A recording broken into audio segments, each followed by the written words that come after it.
ગુજરાતમાંથી પધારેલા મારા ક્ષત્રિય સમાજના તમામ કલાકારો તેમજ સર્વ સમાજના જે કલાકારો સ્ટેજ ઉપર પધાર્યા છે સૌને મારા નવઘણજી ઠાકોરના પ્રણામ અને વંદન. વિક્રમભાઈની અપીલને માન આપીને સમગ્ર ગુજરાતમાંથી પધારેલા મારા યુવાનો, વડીલો, ભાઈઓ, બહેનો અને નાના બાળકો સૌને નવઘણજી ઠાકોરના જાજા રામ રામ. આજનું આપણું સંમેલન કોઈ રાજકીય સંમેલન નથી. આ સંમેલન ક્ષત્રિય ઠાકોર સમાજ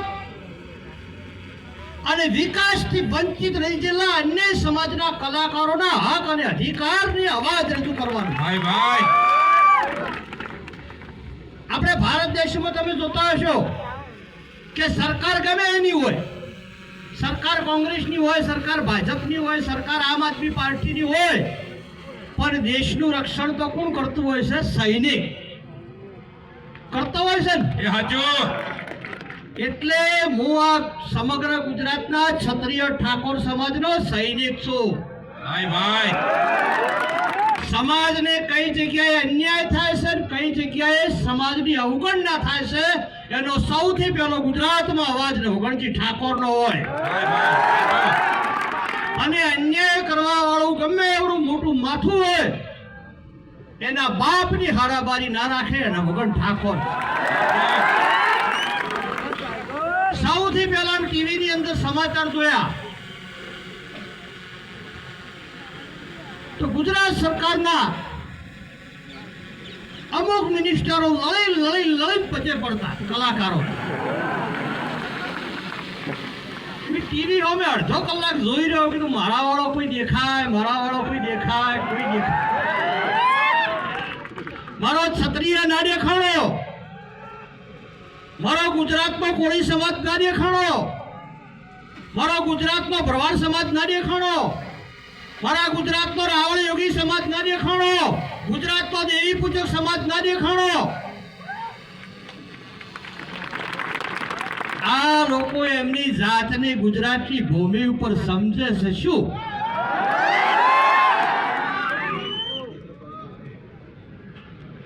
આજનો અન્યાય નથી વિક્રમભાઈ. કદાચ તમને યાદ હોય તો સૌથી પહેલા ફિલ્મ ઇન્ડસ્ટ્રીમાં તમે પગ મૂક્યો તો એક વાર પીયુ ને મળવા આવજે. એનો પ્રીમિયર શો મારા ગામમાં થયો હતો ખોડેડા. મારે વિક્રમભાઈ એમના કલાકારો તો નાના નાના હતા. એટલે ગુજરાતની અંદર આ ક્ષત્રિય સમાજને કોઈ પણ અન્યાય, કોઈ પણ જગ્યાએ અન્યાય થશે તો સૌથી પહેલો અવાજ નવઘણજી ઠાકોરનો છે. આ અવાજ કોઈની ટિકિટથી બંધ નહીં થાય, આ અવાજ કોઈની ગોળીથી બંધ નહીં થાય, આ અવાજ કોઈની નોટોથી બંધ નહીં થાય. આ ક્ષત્રિયોનો અવાજ છેલ્લા 15 વર્ષથી 5 થી 6 જણા નક્કી કરી દીધેલા છે કે વાઇબ્રન્ટ હોય તો એ 6 જણને બોલાવવાના, કોકરિયામાં પ્રોગ્રામ હોય તો આ 100 જણને જ બોલાવવાના, રણ ઉત્સવ હોય તો આ 100 જણને જ બોલાવવાના, ગુજરાત સરકારની નવરાત્રી 9 દાડા હોય તો 100 જણને જ બોલાવવાના. તો બાકીના મારા કલાકારો સિવાય એડા વેણવા જાય ગુજરાતમાં? એમને જ એની માએ કલાકાર જન્મ્યા છે.